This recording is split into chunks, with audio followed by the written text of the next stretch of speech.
Bonjour à toutes et à tous.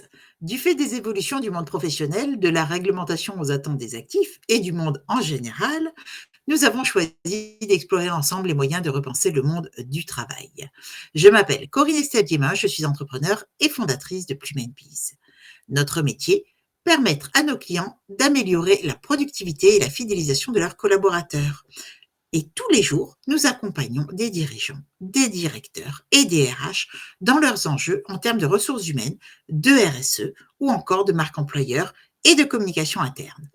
Avec notre live Bebuzz, nous vous proposons de rencontrer des hommes et des femmes de métier qui vont partager avec nous leur passion, leur vision et bien sûr leur retour d'expérience sur des sujets clés. Aujourd'hui, j'ai le plaisir de recevoir Rachel Nizet. Bonjour Rachel. Bonjour Corinne. Rachel, tu es avocate en droit du travail. Comment es-tu tombée dans le bain du droit alors que finalement, si j'ai bien compris, ce n'était pas ton premier choix de carrière? Effectivement, donc j'ai une première partie de carrière dans les ressources humaines, dans des domaines d'activité variés et pour certains à dimension internationale. Et je pense, à force de travailler avec des avocats, étant juriste moi-même de formation, eh bien, à un moment donné, j'ai décidé de me réorienter vers le métier d'avocat. J'ai fait l'école des avocats de Versailles. Et donc, ce qui me permet effectivement, de par ma connaissance de l'entreprise à l'intérieur, pouvoir accompagner avec efficacité mes clients. Extraordinaire, génial. Et donc notre sujet aujourd'hui, un sujet souvent tabou, peut-être d'ailleurs par méconnaissance, les avantages de concilier dans le cadre du bureau de conciliation et d'orientation après un licenciement. C'est un point clé. Je sais que c'est un sujet qui te tient particulièrement à cœur, pour lequel tu es pleine de conviction. Et donc, qui mieux que toi pouvait nous parler de ce sujet, je pense vraiment peu connu, ou en tout cas dont on connaît mal ou peu les avantages. Et donc, Rachel, qu'est-ce que c'est que ce bureau de conciliation et d'orientation?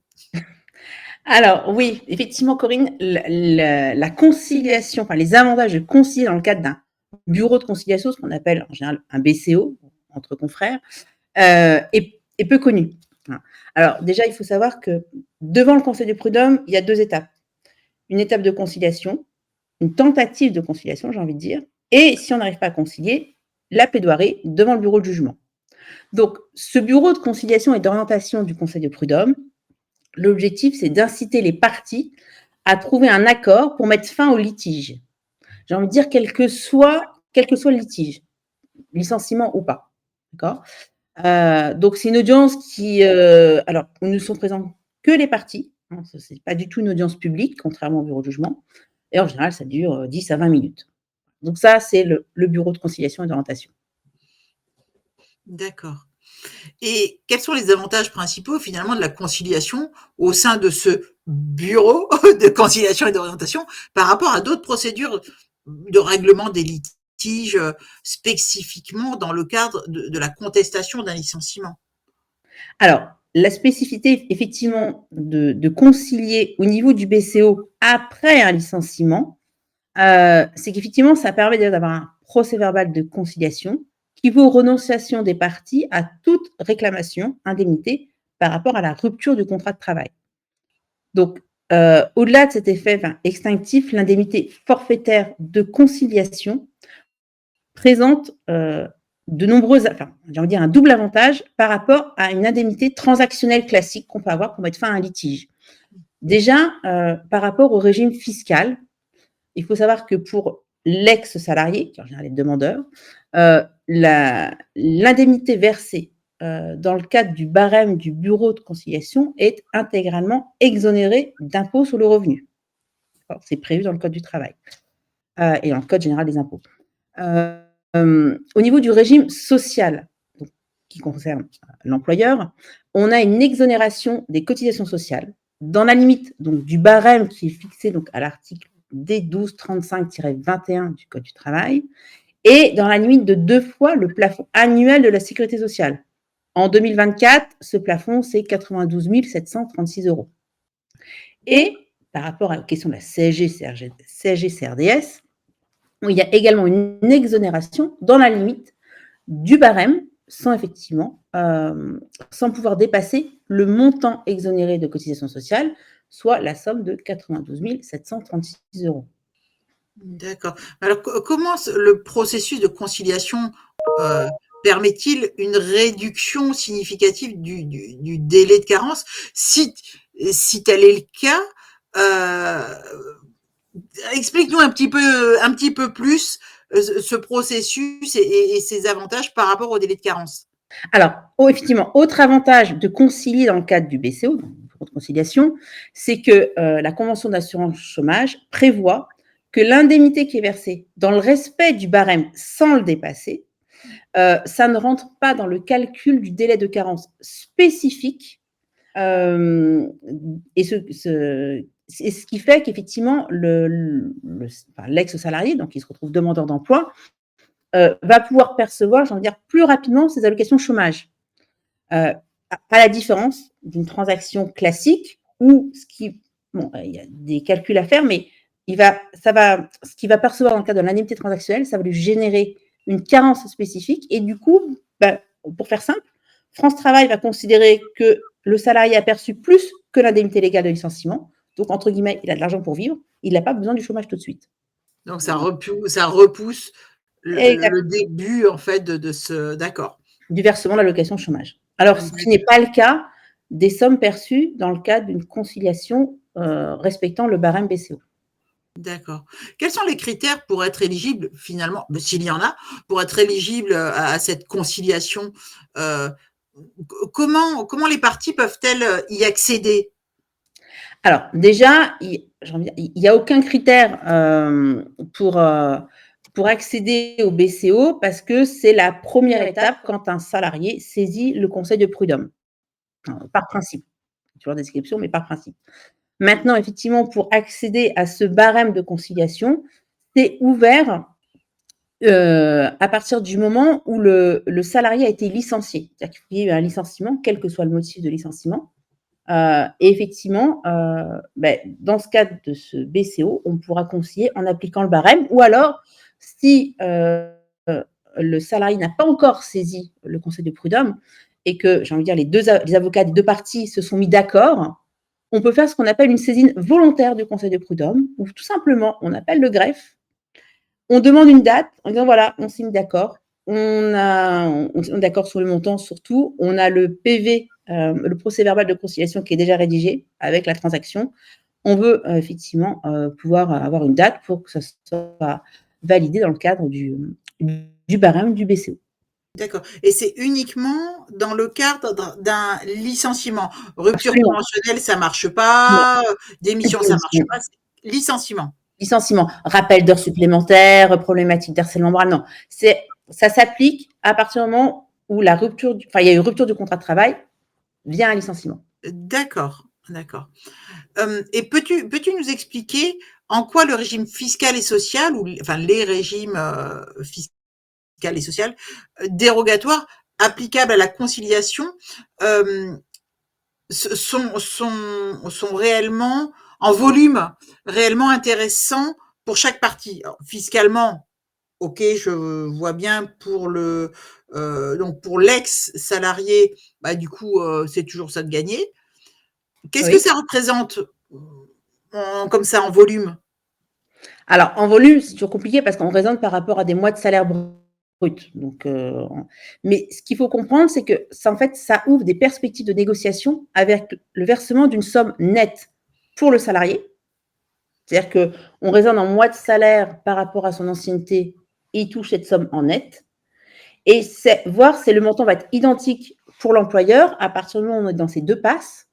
Par exemple, la différence, c'est quand on est sur une transaction, l'employeur paye de la CSG-CRDS. Là, Oui. effectivement, à un moment il peut en payer si le montant est important, mais tant qu'on reste dans les 2 passes, non. D'accord. Quelles sont les différences majeures entre une conciliation effectuée dans ce cadre et une transaction conclue en dehors des dispositions légales spécifiques? Tu sais, l'article L 1235-1 du Code du travail, en fait. Alors, alors, c'est vrai qu'oralement, c'est pas forcément évident, mais vous donnez peut-être un exemple chiffré. C'est-à-dire, par exemple, un salarié qui a un salaire mensuel brut de 1 500 €, il perçoit une indemnité légale de licenciement de 25 000 €. Lors de la conciliation, l'indemnité en conforme au barème, c'est également 25 000 €. Donc, ça veut dire qu'il va percevoir un montant global de 50 000 € net. Parce qu'il faut savoir qu'on parle de salaire brut, mais ça se transforme en net en cas de négociation. D'accord. Et en fait, l'indemnité totale est donc exonérée de cotisations sociales parce qu'elle est bien inférieure aux 2 passes, donc le montant de 92 736 €. Si on était sur une indemnité, enfin une transaction classique, comme le fameux protocole transactionnel, ben, il y aurait de la CSG CRDS. Donc, en moins des 9,5%. 50 000. Voilà, sur les 50 000. Pas sur le montant de l'indemnité transactionnelle dans les 25 000. Mais D'accord. forcément, c'est un coût plus important pour l'entreprise de passer par une indemnité transactionnelle. Alors, je ne vais pas vous faire la même démonstration oralement, voilà. Mais si on dépasse les 2 passes, ça veut dire qu'en fait, les cotisations pour l'employeur ne seront versées que sur le delta entre ces 2 passes. Imaginons s'il aurait touché au global 100 000 €, le salarié, ben les cotisations vont être sur 7 264 €. C'est la différence entre les 100 000 et les 2 passes, 92 736. Alors que si tu fais une transaction, la CSG-RDS est sur l'ensemble? De la transaction, ouais. Et en plus, il y a plusieurs calculs à faire en fonction du revenu, même au niveau de l'imposition par rapport au montant. J'ai envie de dire, vraiment l'avantage de négocier dans le cadre d'un BCO, c'est que plus le salaire est important, plus c'est intéressant pour le salarié parce que ça sera non imposé. Il n'y a pas de carence spécifique. Et puis, c'est aussi intéressant pour l'entreprise parce qu'effectivement, bah, la CSG-CRDS que l'entreprise va payer sera beaucoup moins importante. Voilà. Ouais. Et puis surtout, c'est une marge de négociation. Parce que pour un montant, pour une enveloppe donnée, l'employeur, le salarié peut l'avoir en net. Alors que si dans le cas d'un transactionnel, pour le même montant net, ça va coûter plus cher à l'employeur. Donc l'employeur, tenu dans son enveloppe budgétaire, voilà, moins de marge de négociation. D'accord, d'accord. Est-ce qu'il y a des restrictions ou des limites quant au type de litige pouvant être résolu par le biais de la conciliation finalement? Tout à l'heure, tu as parlé, donc j'ai bien compris, j'imagine que nos participants aussi ou nos auditeurs aussi, donc ça s'applique uniquement en cas de licenciement, mais quand un salarié est licencié, ça peut être pour différentes fautes, ça peut être, enfin, il peut y avoir tout un tas de raisons qui vont venir nourrir ce licenciement. Est-ce qu'il y a des choses qui sont limitantes finalement? Non, cette procédure, elle est vraiment ouverte pour tout litige lié à un licenciement, pardon, peu importe le motif du licenciement. D'accord. Faute grave, lourde, peu importe, Peu importe. licenciement. Alors, en D'accord. pratique, on fait quand même très peu de fautes lourdes, mais ça, c'est un autre Oui, sujet. oui. Peut-être qu'on aura l'occasion d'en parler. Mais voilà, c'est par rapport à licenciement, peu importe le motif. Maintenant, c'est vrai que au niveau de la rédaction, souvent, on disait que ça mettait fin au litige lié à la rupture du contrat de travail et à l'exécution du contrat de travail. Ce que certains conseillers prud'homaux refusaient, parce qu'on était vraiment sur le mode de rupture. Mais là, ce qui est intéressant, c'est que pour la première fois, on a une décision de la Cour de cassation, donc le 24 avril 2024, quand même relativement récent. Ah, c'est récent, oui. Qui juge que le bureau de conciliation et d'orientation du Conseil de prud'homme, ayant une compétence d'ordre général, les parties qui comparaissent volontairement, donc c'est exactement le cas dans le cas d'une transaction, enfin une conciliation via un BCO, donc les parties qui comparaissent volontairement devant ce bureau peuvent librement étendre l'objet de leur conciliation à des questions dépassant celles des seules indemnités de rupture. Donc en pratique, de nombreux procès-verbaux de conciliation prévoient d'ores et déjà la renonciation à toute réclamation relevant tant de l'exécution que de la rupture du contrat de travail.